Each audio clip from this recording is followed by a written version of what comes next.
As Craig says, our first panel addresses a big question, and one that has many dimensions.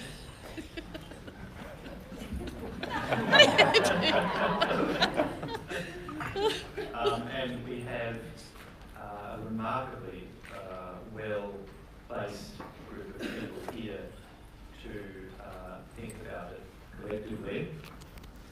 I'm not going to do detailed introductions because the bio speakers are in the program. We have Sue Barker to begin with, who really needs no introduction. We have Professor Jerome van der Haven, who's the Chair of Regulatory Studies at Victoria University of Wellington. We have Professor Oonagh Breen, who is Professor of Law at Sutherland School of Law of College Dublin. We have Natasha Waite, General Manager of Charities Services here in New Zealand. And we have Professor Miles McGregor-Lowndes, QUT, who is a very prominent academic in this space in Australia.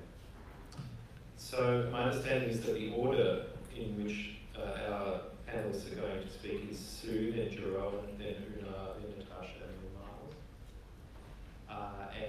So I'll invite them each to say something in turn. Then there'll be time for questions and discussion. And the format for that is that there are microphones set up at the back of the room. And if you want to ask a question, then you have to proceed to one of those microphones and use that microphone to ask the question. But first we'll hear from our speakers, and let's begin then with Sue. Thank you.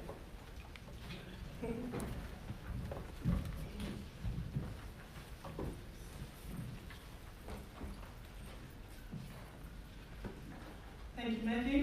Tēnā koutou katoa. Good morning, everybody. Lovely to see you all here. Thank you for coming. The topic of do charities need to be regulated? Is there a clicker? Oh, I'll just use this. Sorry, how do I change the slides? Yeah, that was it. Oh.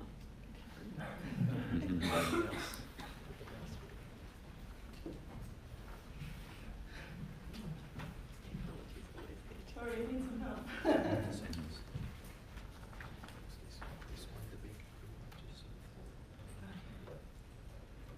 Thank you. Slight technical issue, thanks.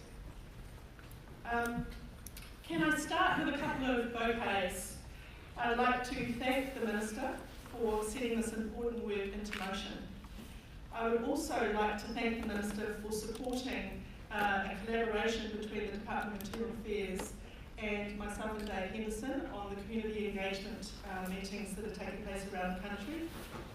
I fully acknowledge that the Department of Internal Affairs doesn't agree with everything that we say, and I'm grateful that I live in a democracy where a diversity of views can be expressed. So thank you to DIA, and thank you also to the Minister for supporting that work. I would also like to pass a bouquet to Charity Services. The passion and the commitment and personality that they bring to their work are not in question. But we do have a fundamental disagreement on certain significant aspects of the law.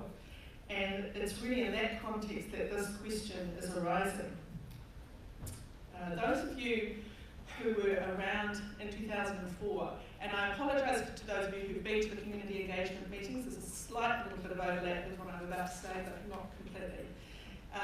The original Charities Bill that was introduced into Parliament in 2004 was widely regarded as fundamentally flawed, and it was almost completely rewritten at select committee stage in response to hundreds of submissions.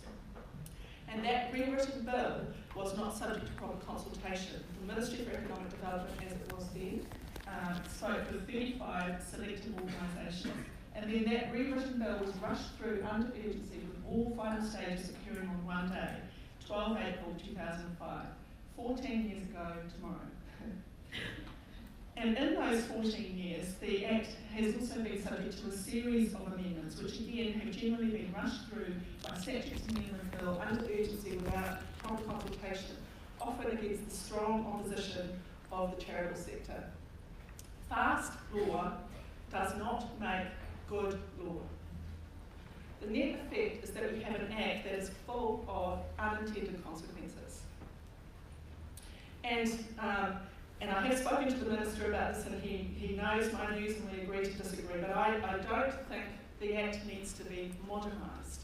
It's only a 2005 Act. The Act needs to be got right in the first place, in my view. It is Labour Party policy to consult with the community and voluntary sector on whether the disestablishment of the Charities Commission in 2012 has resulted in effectiveness and improved services and information for the sector. It is also Labour Party policy to prioritise the long-promised review of the Charities Act, beginning with the first principles review, including examining, updating and widening rather than narrowing the definition of charitable purpose. Now, those of you who have had a chance to have a look at the terms of reference for this review and the Department of Internal Affairs discussion document will be aware that this review is not that. And the key message that we have been expressing around the country is that the terms of reference are too narrow. They will not allow key issues to be addressed. And the time frame is also too short. Thank you to the Minister for extending the time frame of this commission by 1 month. That is a very welcome extension. Thank you very much for that. But the key pressure here is that the Minister wants this whole review completed within this term of government. That will require legislation to be passed before the election next year. We all know how long legislation takes. That in turn will require all policy work to be completed by August this year, a few weeks. The issues in this area of law are complex, and their impact is far-reaching. It touches every aspect of our society. It would be more cost-effective in the long run, when all costs are taken into account, to take the time needed to do this review properly. We need an independent law commission review, as occurred with incorporated societies and trusts, and the law commission needs to be funded to be able to carry out that review properly. And the work that's going on with the consultation meetings around the country can feed into a law commission review if we manage to get there. Now, Dave and I, a consortium of charities, met with the Minister and put that proposition to the Minister. I thought the Minister seemed open to that suggestion. Dave had a different view. But basically, if we're going to get it, it's up to us. And there are a diversity of views in the sector. I completely acknowledge and respect and celebrate that. But I actually think that that might be one issue that we might all be able to get behind. Because there are a number of issues that concern me in the context of this review, and I'd like to touch on two because they feed into the question, do charities need to be regulated? And one is sanctions and the other is funding. And for those of you who've had a chance to have a look at the discussion document, you'll have noticed that there's a section by which Charity Services sets out a number of additional powers that it would like to have. And I'm very concerned about increasing powers of government in this space until we have agreement on what those powers are to be used for. And if you scroll over a little bit further, there's a section about funding. And I'm also very concerned that where we might be going with this review is that the charitable sector might be asked to fund this regime. And again, I would be very concerned about asking the charitable sector to fund the regime until we have agreement on what we are trying to achieve with this review. So that feeds into the question of, do charities need to be regulated? And actually, when I was thinking about this last night, and I'm sorry we haven't had a chance to discuss this, it's not about regulation. I accept that the term regulation can be very wide, it can cover almost anything. But what I do question is whether the term charities regulator is helpful. I accept that in other jurisdictions the horse has probably bolted, and it's probably become set in other jurisdictions. But we have a review of the Charities Act on foot. The Charities Act does not use the term charities regulator. And actually, I think it did so advisedly for all its faults. If you look at other other legislation, for example, the Health and Safety at Work Act, the Reserve Bank of New Zealand Act, the Overseas Investment Act, where legislation does want an agency to control, to exercise control, they are called the regulator. But the Charities Act does not do that.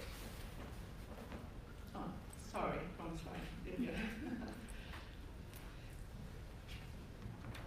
And one thing that concerns me about asking whether this regime is fit for purpose, how can we answer that question until we have agreement on what that purpose is?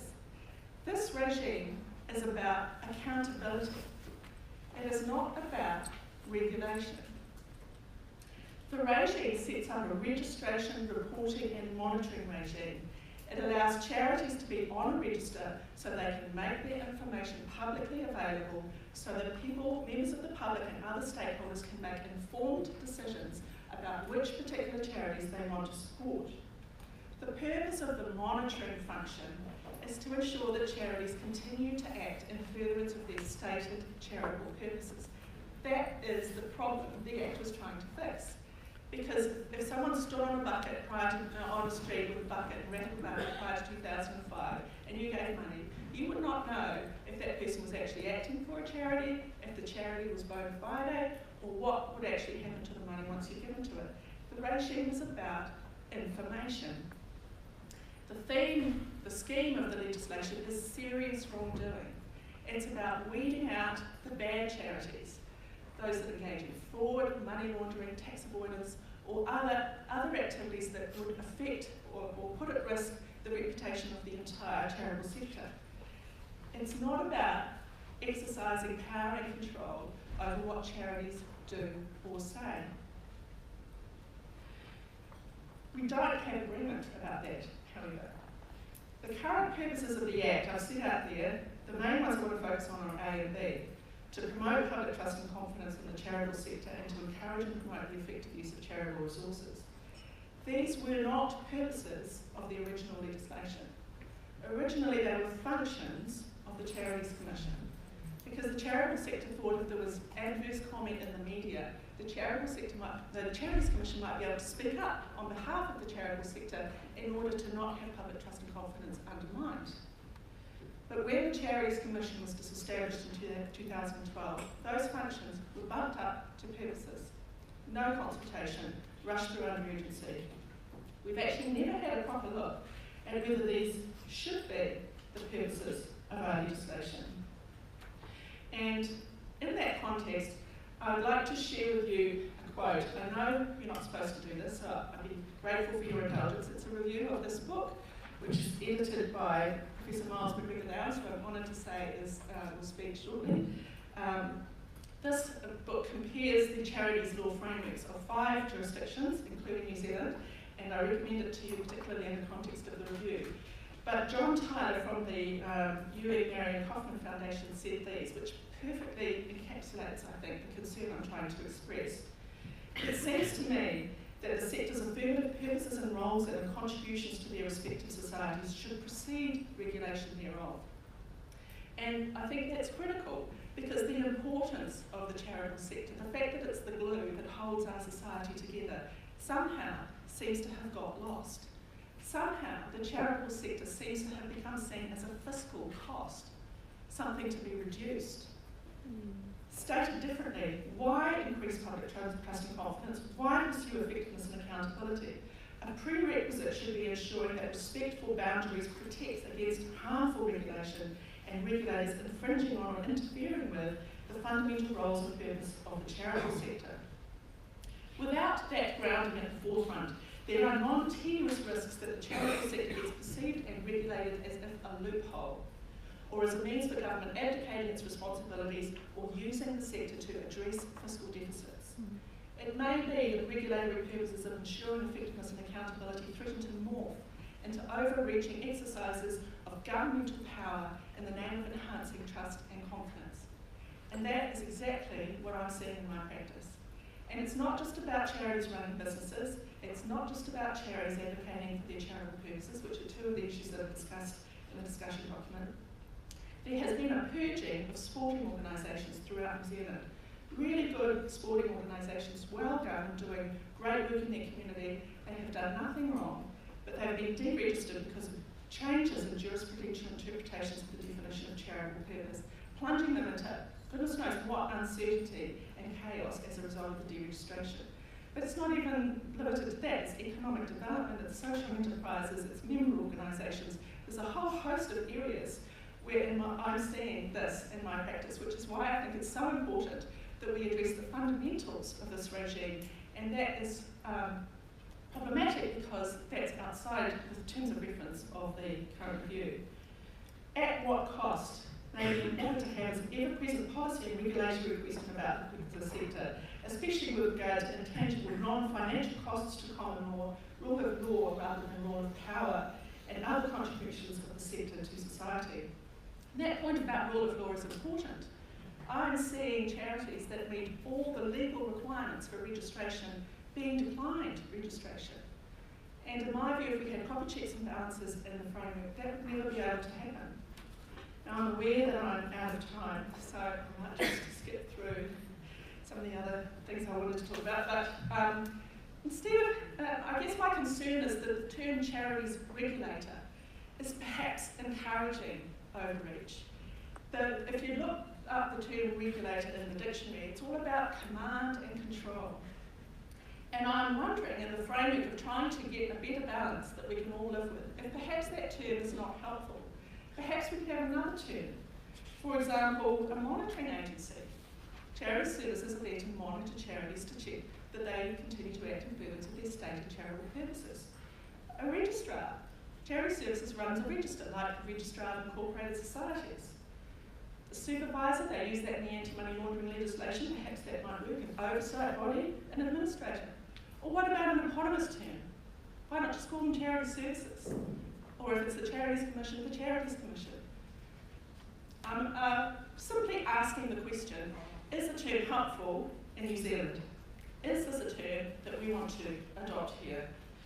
And in conclusion, while I'm here, I wondered if I could just raise a couple of issues that might be helpful. We're raising these in the community engagement meetings that are on around the country. We have prepared an issues paper and a summary paper. It's kind of a shadow discussion document, and we're more than happy to make that available if anyone's interested. Those are our contact details. We've also created a Facebook page, and maybe we'll go on Facebook, Charities at Review. We have a LinkedIn group. But I think the key message is please, please, please make a submission. That date is now out of date. The Minister's given us another month, which is fantastic. But we have a once-in-a-generation opportunity to create a world-leading framework of charity law for New Zealand, but it will not happen by accident. It's time for the charitable sector to speak up, stand up for yourself, and make your voice heard. Thank you very much.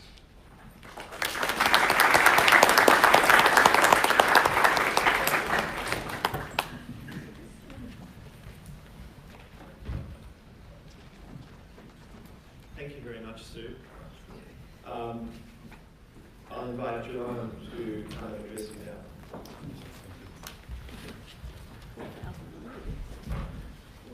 Kia ora, good morning everyone. It's an honour to be here today and speak to you about quite a ambitious theme. Over the next 10 minutes, I'm going to try to talk you through the last 4,000 years of regulatory theory and practice. So hold on to your seat, it's going to be a bit of a roller coaster ride. But my intention to do this is to help you understand the evolution of regulations we've seen over the last 4,000 years, with a specific focus on some of the main paradigm shifts that happened over the last 50 years, as I think that is quite important to help us think about the question, should the charity sector be regulated, but more importantly, what is regulation in today's time and age, and what can it be? So let's kick off. The concept of regulation, or at least how we think about regulation as a deliberate act to steer the behavior of individuals and organizations in a way to achieve desired societal ends, as a quite extensive definition, can be traced back till at least 3000 BC. Unfortunately, we don't have any written rules and regulations that are that old, but the oldest rules, the oldest sort of traditional regulations that we know of are dating back to roughly 1750 BC in the College Dublin, which is ancient Egypt. And this is the first time where we see a type of regulation that we now would consider to be prescriptive rules and penalties for non-compliance. So the typical example that people pretty often give when talking about Hammurabi's code is the following: if a builder builds a house and the house falls down and kills the owner of the house, then the builder shall be killed. It's a very clear rule, very clear enforcement requirement. It's very obvious to monitor it, and it's very easy to enforce that. Of course, that's not something where we want to go to these days, but it's good to keep that in the back of our minds. Then, sort of moving forward, sort of fast forward, during the Greek and Roman ages, what we see is further codification of regulation, further codification of rules and penalties, but nothing really much happens otherwise than a specific focus on commerce, property, and bodily harm. But still, the idea of a rule is introduced and penalties are in place for non-compliance. During the Middle Ages, still nothing much changed. The only thing that really changes now is that sort of during the Greek and Roman ages, this idea of penalizing through bodily interventions was sort of stepped away from, and we saw more sort of financial penalties. The Middle Ages become truly horrible, and what we see is that the body is going to become the target of punishment. So we see the public hangings, the public floggings, and deterrence becomes a spectacle. And the idea here is that those who violate the rules should fear the consequences of doing so. So deterrence really has to inflict fear on people, and this is again something we should keep in the back of our minds. During the Renaissance, Enlightenment, early modernity, things begin to slowly change. And some scholars talk about this is an era where we see the birth of leniency. We see a move away from sort of the Middle Ages, where the body was being used to inflict pain and deter people, and punishment suddenly becomes something that is pushed away, sort of into prisons, into corrective institutions, and regulation, specifically enforcement of regulation and penalizing, becomes a administrative procedure, a ritual. But sort of if we would sum up this very brief overview of sort of close to 3,700 years of regulation, for a very long time, regulation meant nothing else but hierarchy. So a sovereign would introduce a rule in a very intrusive way. The rule would be deterrence-based, prescriptive, very static, and sort of very much focused on one-size-fits-all solutions. And this is how we still think about regulation, mostly when we talk about it. And Sue already dropped the word command and control. Mostly when we talk about regulation, we think command and control. But from the beginning of the 20th century onward, a few changes, or big changes in society, big changes in science, made us realize that this very intrusive traditional command and control approach to regulation caused too much friction. And basically it was insights that rapid industrialization causes risks and problems that we cannot really address through these traditional tools anymore. We were thinking differently and started to learn about people's psychology and why people comply with regulations. And of course, the costs of developing regulations, implementing and enforcing regulations became too steep, so there were calls on government to reduce this. So from the roughly the 1950s onwards, so again, so for 4,000 years, hardly anything changed, lots of command and control, and suddenly from the 1950s onward, we see really big changes. So the first paradigm shift that I think is interesting to keep in the back of our minds is that from the 1960s onwards, studies on people's psychology made us realize that actually lots of people do not comply with regulations because they fear the consequences of non-compliance, but actually many people feel a moral duty to obey. So why would you introduce very restrictive, very deterrence-based rules if many people would not respond to that? So what we see in the 1970s is a move towards much more compliance-based approaches where positive incentives are replacing the traditional negative ones. In the 1980s, the focus becomes more on what is now known as risk regulation. So we came to understand that growing externalities resulting from industrialization and globalization cannot be regulated in the traditional way anymore. But more importantly, we as a society have really stepped away from this notion of fate or determinism. We don't really believe anymore that things that happen for no reason otherwise than a deity or natural law punishing us.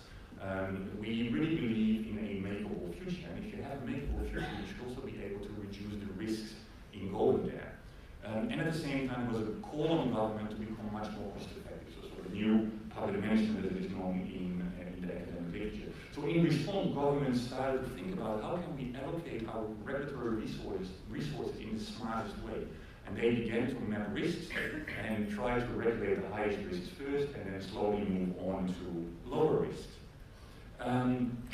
A third paradigm shift, and I leave it with 5 altogether, but a third really important paradigm shift is sort of in the 1990s, scholars and regulators and practitioners started to think about, well, on the one hand, we now have these deterrence-based approaches that we know don't really work. We also have these compliance-based approaches, and we know that they don't really work. So maybe we should start beginning with mixing incentives. And this book, John Braithwaite's and Ian Ayer's Responsive Regulation, is one of the highlights from that time, where they argue that maybe you should begin as a regulator to facilitate compliance first, and if you then don't get compliance, cause friction. So begin with positive incentives, begin with explaining and learning and educating, and only after that begin sort of deterring.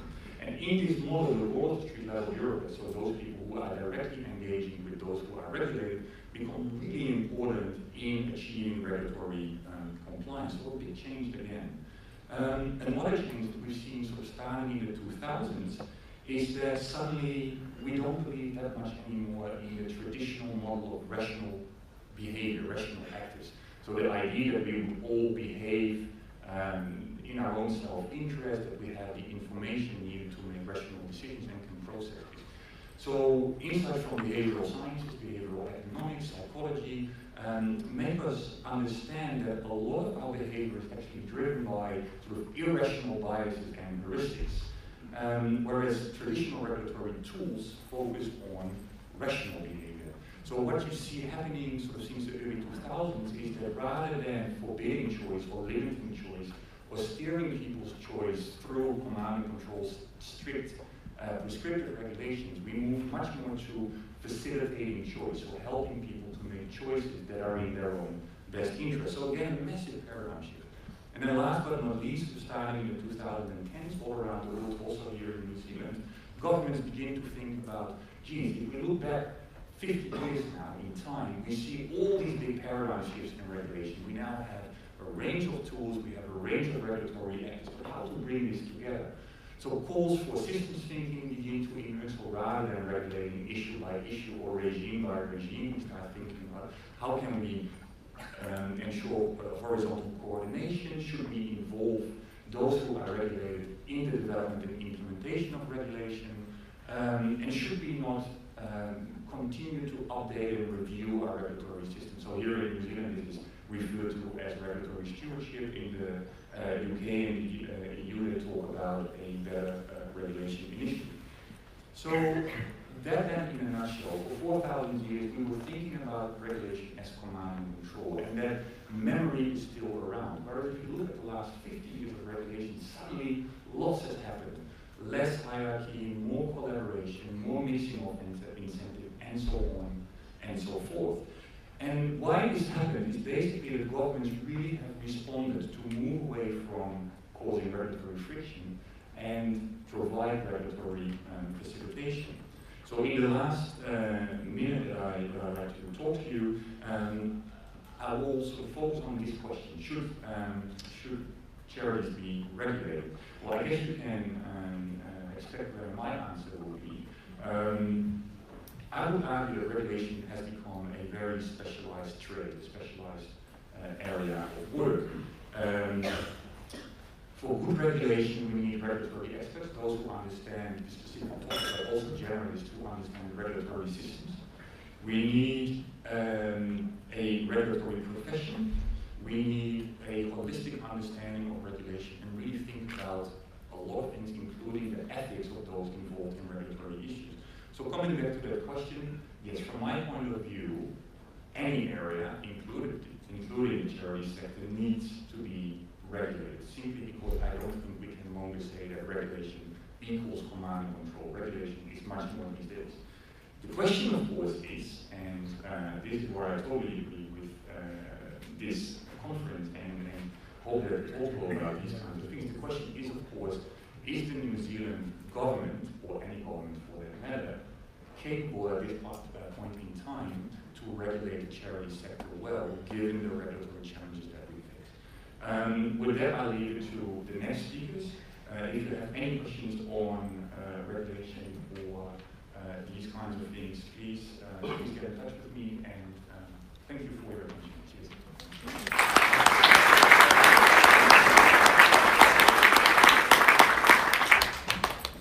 Well, thank you very much, Jerome.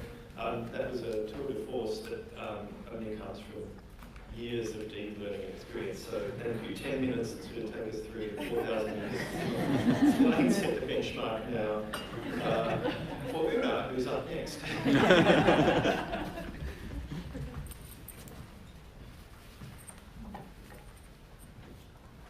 Kia ora. Thank you, Matthew. Nothing like a good challenge to start you off in the morning. Do charities need to be regulated? Well, that's the question that I was set by the panel to discuss with you in my 10 minutes. And I wanted to turn that question on its head in a way and ask, well, what's the purpose of regulating charities? Because as we know, regulation is not an end in itself. Regulation is a means to an end. So what is our end when we think about charity regulation? And for me, it comes down to two big things, because we're thinking about private goods, often, all of our public donations, but the state does roll up our money at the end of the day to contribute to charities, private goods for public benefit. What's the role of regulation in that space? And for me, it's twofold. Our broad aim is to protect charitable assets for the purpose for which they've been given. Because there is no one other person out there who will have a vested interest to do that. So to protect those charitable assets and ensure they're used in the correct manner for those who were intended to benefit. And then secondly, to protect the integrity of charitable status. When you become a registered charity, no matter where in the world you earn that label, you wear it with pride because it means something. It means something to the public if you can say you're a registered charity. It brings with it the feeling of trust and confidence, terms that we've already discussed this morning. So is regulation, in this sense, the red tape? Or is regulation the safety net that protects those things that we hold dear when we talk about charities? Who ever would want the job of a charity regulator? If you are the charity regulator, you have to navigate that treacherous strait between Scylla and Charybdis. Because think about the two big fears on either side of that narrow strait. Those who seek to regulate charities, Catherine Wells, an American academic, tells us, they walk a very fine line between, and must avoid, both damaging interference and damaging neglect. That's quite a tough one, right? That's all about getting the balance of regulation right at the end of the day. So how do we begin to think about that? Well, again, coming back to regulation, there's two things you can do with regulation. You can make it an enabling space. You can make it a promotion space. You can have the supportive space.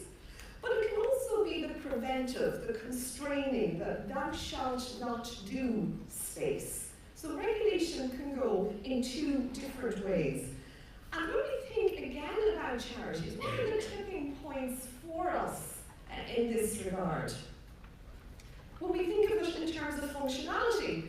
One might say we should regulate if we thought that a charity was so dysfunctional that state intervention was required despite the cost. Jerome mentioned transaction costs. It always costs to step into that space. When is that actually justified?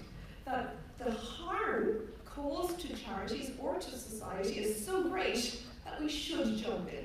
This is very much the live and let live model. You're doing good, you're out there, we're not going to constrain you too much. The second notion comes back to something that Sue talked about when she unveiled her role, her approach to regulation. That's the whole notion of transparency. Does the public have enough information that, and an understanding of what charities are doing, that they can make their own autonomous decisions regarding whether they support charities or not? That's a very powerful tool the public has. Do they donate? Do they participate? Do they volunteer? A charity that can't get donations, that doesn't have public trust, that nobody wants to turn up on a Saturday morning or late on a Friday night to help, won't be around very long. And it doesn't take statutory regulation for that to happen. People will vote with their voices and with their feet. So that's a second sort of trust and confidence approach to regulation. And then the third one is the more, the prevailing issue of honesty. Is a charity misrepresenting itself or its activities to the public in order to obtain support? And then we're into the bad guys, the fraud, all of those things that we want to prevent unleashing on the public. So let's look at this issue of regulation from two different perspectives. One might be the charity regulator's perspective, and I've drawn on your own charity regulator here, New Zealand Charity Services, in putting out their view of what they do when they regulate. So this comes from your Geared Funds for Success document, all about if you're getting ready to set yourself up as a charity. And they say that regulation oversees that effective, good charities have the following things. They're clear purpose and direction, they have strong governance, you have the right people for the right activities, and you have sound and prudent management. Well, no one could really disagree with any of those things. Those are ideal things we'd like to see in everybody that we support. How do you get there? How do you support that trust piece? Well, you've got the gateway to regulation, so your registration is your gateway in, and once you're in, they keep you on the right path because you file your annual returns, you have your financial statements, that provides the accountability. So there's the sort of the golden side of regulation when it's working well. If we had to look at the margins of danger, what can happen if there's over-regulation? I've drawn on the work of Evelyn Brody and John Tyler, who are two American academics, and they wrote a really interesting paper in 2009 called How Public is Private Philanthropy? Separating Reality from Myth. And here are some of the interesting things that they say in this paper that give us cause perhaps for, or pause for thought. The state's authority to regulate and supervise charities does not grant the state directive power over foundations or other charities, or transform their assets into property of the state or the general public. So that's the important part about it being private goods for public benefit.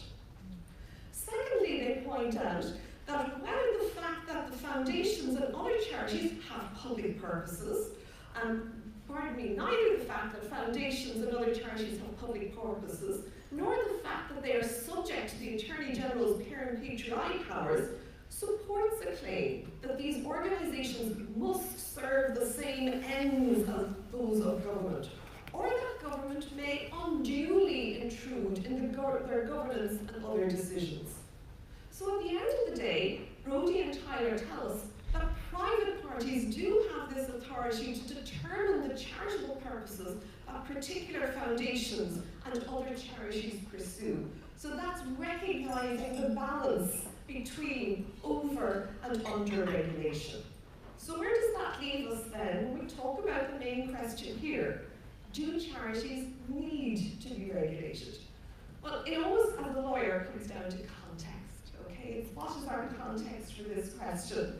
And I draw on the work of Marion Fremont Smith, who is the grandmother of non-profit regulation in the United States. She's now in her 90s, but she's still writing. She's an amazing woman. She wrote this over 20 years ago, 1995. And here's what Marion tells us, and this is very valuable. She says, effective regulation assures the public that there is a mechanism in place by which government can compel compliance with a set of standards that we as a society agree should be observed by the entities that are subject to regulation. That for me is the really important bit, those words that I've highlighted in red. Yes, you can have regulation. Yes, that regulation can force you to do things if you're a regulated entity, but it's because we as a society decided that that was important. And this is where all of you come in, because you have that we as a society moment at the moment. You are being asked what shape your Charity Act should take for the next 10, 20 years forward. And these are the issues you have put on the table as commanding your input.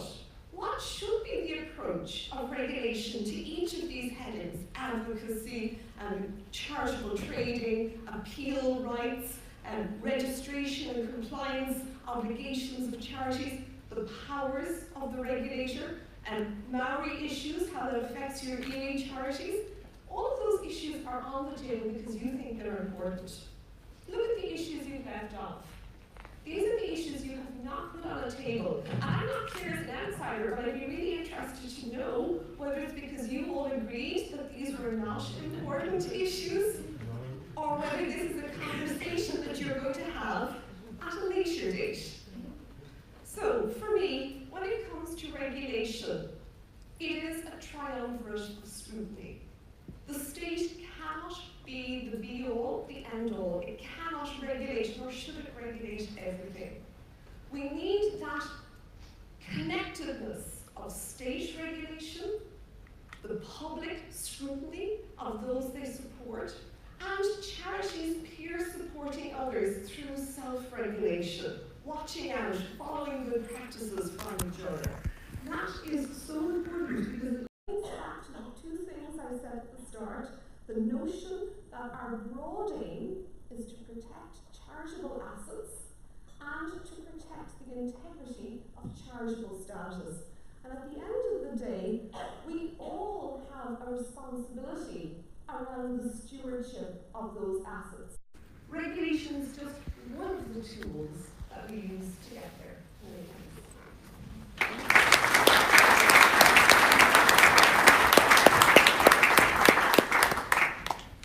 Thank you so much, Oonagh. Doesn't matter how high the bar is set, it always jumps over at these. I'm going to ask Natasha now to come and speak, and then you can speak again.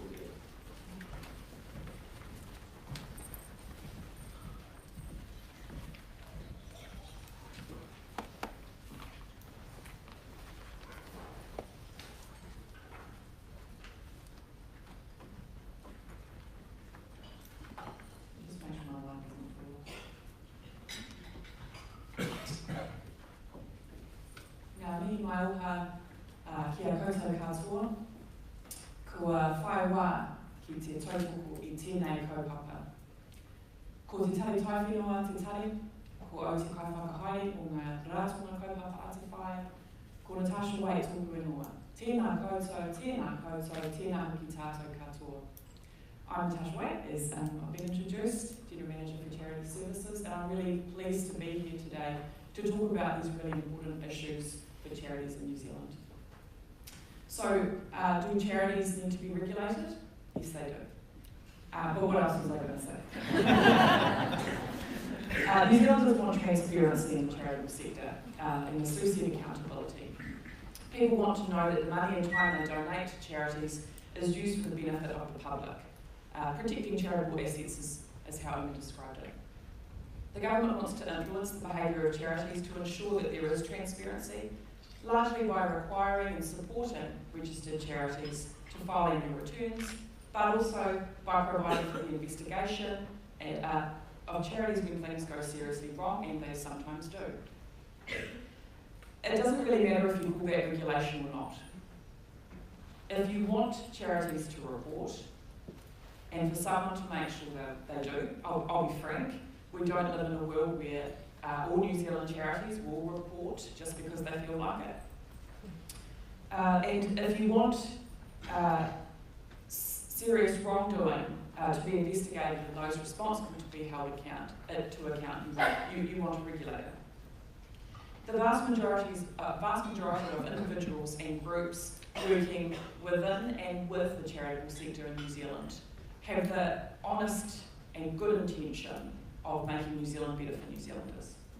I know that's the case for my team at Charity Services, who work hard to support the sector.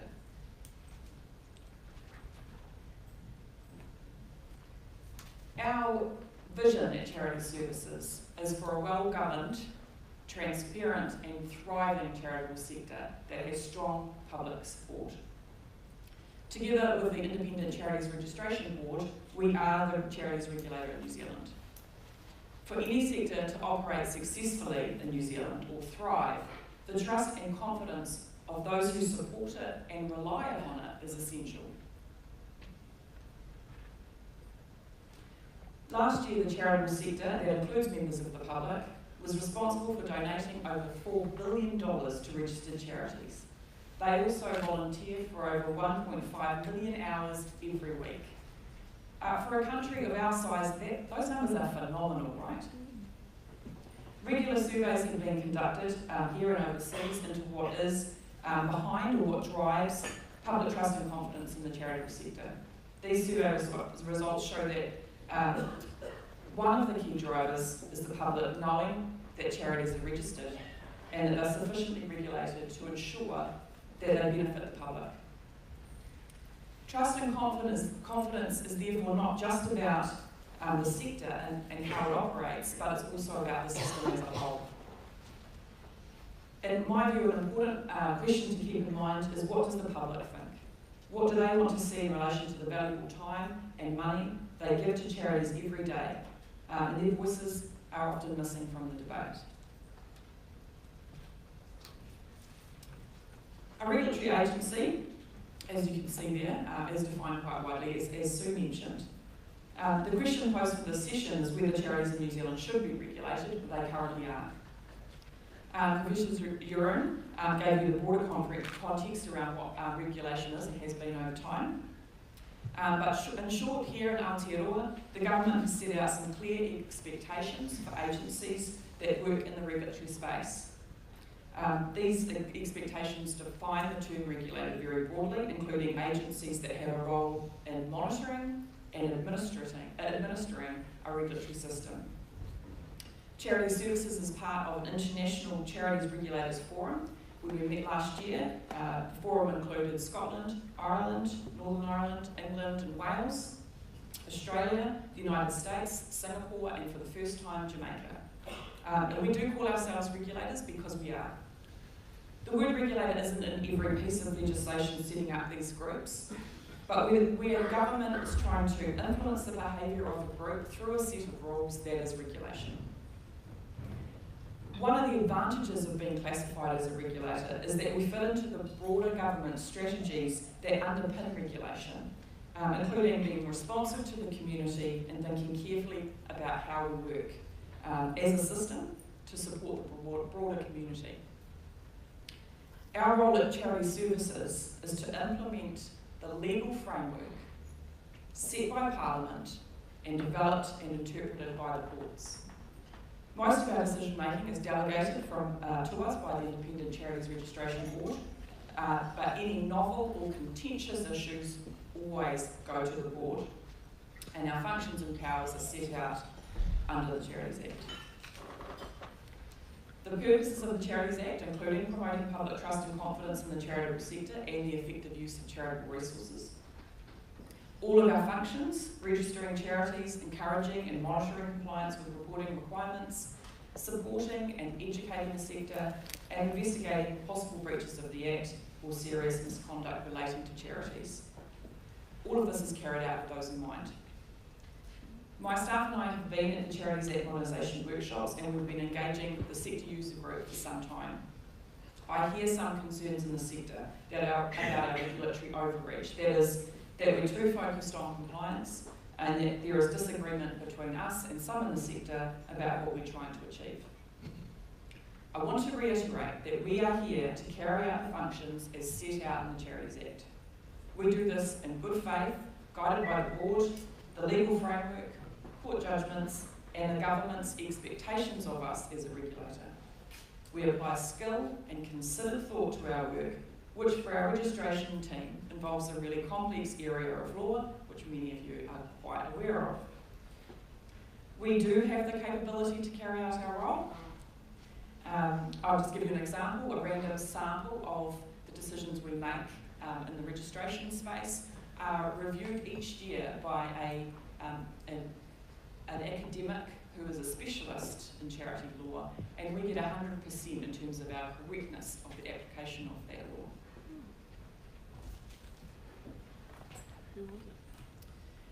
law. Regulation today isn't like some of the scary stuff that you really described. It's not about being unnecessarily heavy-handed and tick box. It's about supporting a sector. You already talked about facilitating. Supporting a sector to meet their obligations, and that's what we aim to do. In doing our work, our goal is to be a modern, responsive, risk-based regulator. Modern in that we use technology and modern tools to help support our sector to comply with their obligations. Social media, webinars, the online register, online forms. Responsive, which involves us really trying to understand the environment that charities are working in, the challenges that they face, and where possible, making changes or offering education and assistance to support them. Just by way of example, we recently made a change to one of our processes where a charity changes its entity type, going from, for example, an unincorporated society to an incorporated charitable trust. So we received direct feedback that our old process, which required a brand new application to be filed, was creating a really big administrative burden for these charities. So we changed our process, and now it's just a matter of updating entity details. That's how we want, and we do be responsive. Our customer support and capability teams spend a lot of time being responsive to the needs of the sector. They respond to thousands of emails and phone queries and develop resources aimed at helping the sector to meet their legal obligations. A key priority for this year is to support the sector to improve their governance capability. Again, this is in response to a need that we have identified in the sector and through the work that our team does on a daily basis. And risk-based means we focus on things that could harm public trust and confidence in the sector and the effective use of charitable resources. Things like fraud, serious mismanagement, and significant or persistent non-compliance, which is a key focus of our investigations team.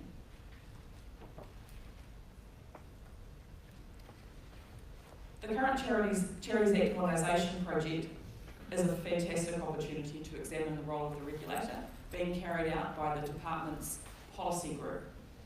Everyone here will have a different perspective on what an ideal regulator could or should look like. And I think the quality and value of any legislative review relies on submissions that represent the sector in all its diversity of people and thought. I encourage you to make a submission and to encourage your clients to do the same based on your experience. The charitable sector in New Zealand does need to be regulated. Charity Services, as a regulator, educates and supports charities to get registered, to file their financial accounts. We take action when reports aren't filed, and we investigate when things go seriously wrong, which they sometimes do. If you want these things to be done, then you want a charities regulator. Regulation in the New Zealand registered charities context isn't unnecessarily heavy-handed, but it ensures registered charities are transparent. If the New Zealand charities regulator or any charities regulator changed their name, would it make a difference? Isn't it less about labels and more about substance? What do you want that substance to look like? What do you want us to be doing? What do your clients want? What does the public want? I think those are the really important questions. Thank you. Kia ora koutou.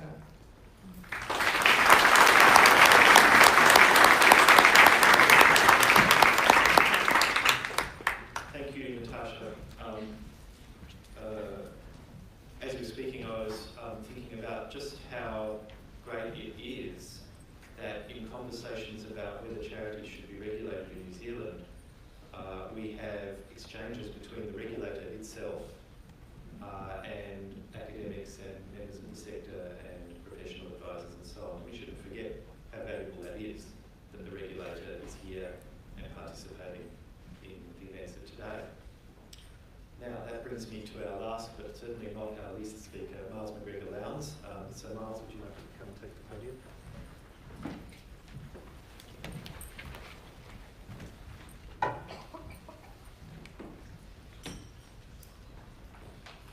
Thank you very much. My thunder's already been stolen by these speakers. I mean, even showing you with the pronoun, it's all gone, folks. I can just sit down and have questions. But I've got to put in some sort of vestige of why I'm here. Sue gave me the writing instructions that she was particularly taken by the first chapter in the book, which was written by the former Commissioner of the Charity Commissioner of England and Wales during the 90s, Richard Fryce, a real gentleman. And what we set out to do in the book was to get regulators to tell their story, their narrative, and what was it like being a regulator and what were the issues which were for them. And so it was really about telling stories. And then we had a sector representative from the jurisdiction who'd also been intimately involved, on the other side, keep them honest and tell the sector side of the story. Well, we had some differences, and I must say that New Zealand was the most stark, between Trevor Garrett telling his side of the story and Sue telling the other side of the story, and some of the narratives were just irreconcilable. So it makes interesting reading. But what is regulation? We had an excellent 4,000-year overview, which was just marvellous, but let me just try and summarise that in my words. We've come from regulation being regarded as a sort of a functional definition of being a control system, where there's standard setting, there's information gathering, and then there's behaviour modification. And that's what we would align now as a pretty narrow definition on the spectrum of regulation. They're deliberate attempts by the state to influence socially valuable behaviours which have adverse side effects by establishing monitoring and enforcing by legal rules. The state having a monopoly on coercive powers in the main, there are penalties. So command and control with a penalty at the end. A more broad definition of regulation, and there's any number of positions in between, is that regulation encompasses all forms of social control, intentional or not, imposed by the state or by other social institutions. The functional and the narrow definition has been challenged in our modern societies by a number of factors. Let me just identify a few. In the first definition, the state is the primary focus. We now have lots of other bodies that effectively regulate behaviour. Self-regulation.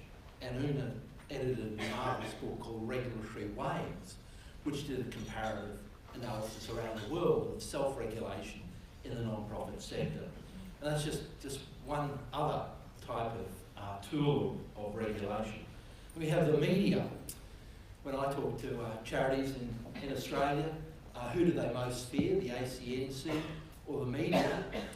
They most fear an expose on 4 corners or on the front page rather than the ACNC. It has something to do with the ACNC and its privacy constraints, but even then I think they fear the media and being brought into that forum of accountability. So the state has lost its primary focus. The hierarchical state-citizen relationship, which is a hierarchy, top-down control, that is metamorphosed. There are now overlapping relationships, and it's no longer central. There was once the centrality of rules, command and control. We saw that in the earlier codes. We now have a whole plethora of other ways of regulating and being accountable. And then fourthly, I think there's the focus on costs, particularly with government agencies, wherever they be. It's all about being cheaper, better and faster. And command and control is pretty costly type of regulation. I illustrated by a regulator being a sumo wrestler or a jiu-jitsu exponent. A sumo wrestler is, like myself, lots of cloth to clothe, expensive eating habits, large bed, and then you don't get too much work out of them. They may wobble into the ring, they find some opponent, they don't spend too much energy and they go plop. And the poor unfortunate underneath is absolutely squashed out of existence to be scraped from the ring floor. They're very expensive, slow to act, and it's a show trial once in a while. The jiu-jitsu regulator is lean, thin, lean, hungry, cheap to house and clothe, small in stature, but they know the leverage points of their quarry. They know the pressure points, they know the levers to pull, and they can modify behaviour with minimum of effort and cost. And so what we're doing is finding a transition in many places to jiu-jitsu regulators rather than sumo wrestlers. The other thing I've noted in this whole area of regulation is that it's a multidisciplinary game now. Quite rightly, Ayres and Braithwaite. I don't know why John Braithwaite didn't get a Nobel Prize for his writing. So yeah, I mean, it's just as good as Stigler and some of the economists. It really is quite revolutionary that it's the behaviour that matters, stupid, and we know that going out there and saying putting heads on sticks or death penalties has some effect, but it's not as effective as others, and the jiu-jitsu exponent has shown that. There are many insights now from economics, particularly where the market is part of the regulatory pattern. Criminology, the behavioural and social sciences. There are many different levers that can now be used in order to affect the regulation. Now, just to Sue was talking about Richard Price. He was a public servant who was in the Home Office during the late 80s, and he in fact supervised, was the linchpin between the Charity Commission and the government. And in 91 there was the Woodfield Commission, and that brought down a report, and then he became the commissioner from 92 to 99. And what Suze was referring to was that he quite clearly said in his chapter and during his climate culture setting in the commission whilst he was there, this is not about regulation, this is not about central planning, this is not about interfering in the soul of charities. But that didn't mean that it was Rafferty's rules. The Charity Commission then had taken over in the 60s the quasi-judicial role, which the courts had just become too slow, cumbersome, costly, detailed, and they were brought in to provide a different level of service which was more efficient than the slow Dixonian equity courts. He was wise to the new ways of regulating in the 90s. He talks about, really it was about explanatory accountability, creating a forum for charities to be held accountable, not just by a regulator, but by others. Openness, he said, openness about the body, its activities, finances, governance, retains its independence, but within the law. So it really wasn't saying we don't need a regulator at all. We need a certain type of regulator.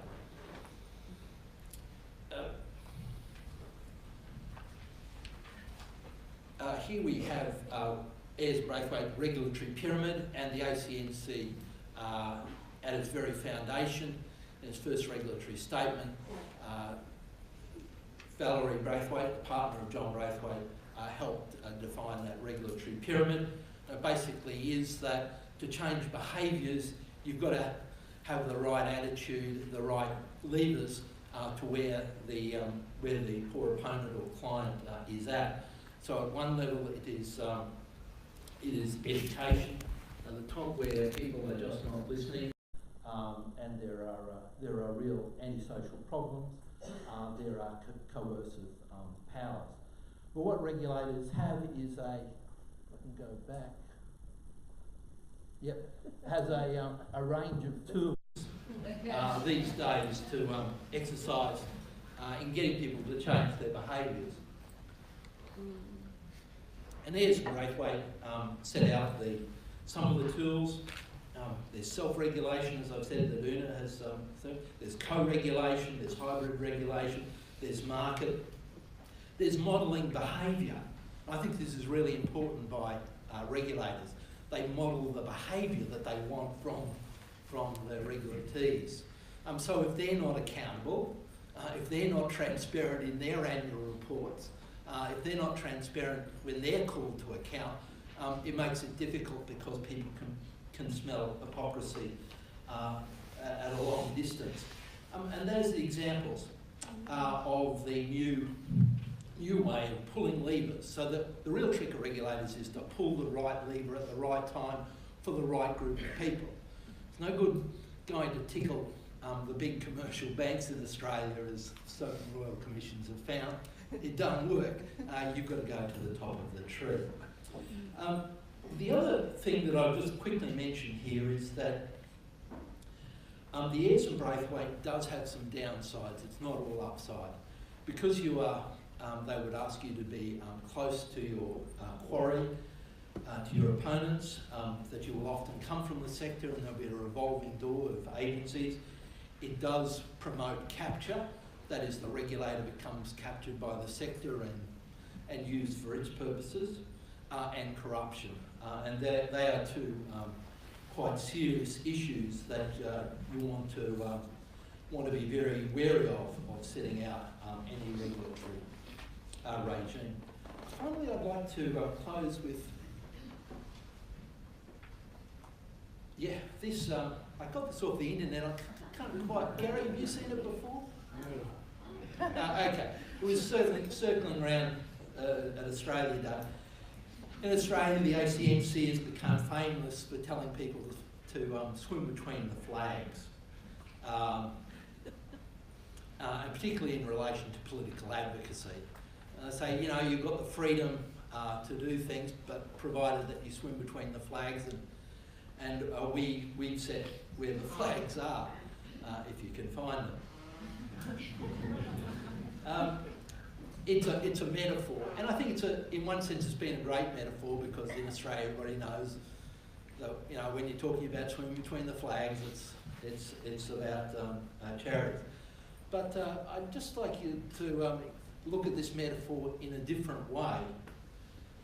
I think the question that Sue and others here are facing is that, not from the regulatee's perspective, but in respect of the regulator, where are the flags placed for the regulator? What is the space where they get to regulate, and in what way? And who places the flags there? Once they're placed, what is outside the regulator's jurisdiction, so they can be called to account for interfering in areas which should not be interfered with or best left to others. So do charities need to be regulated? Well, they are. But the question is how and for what ends.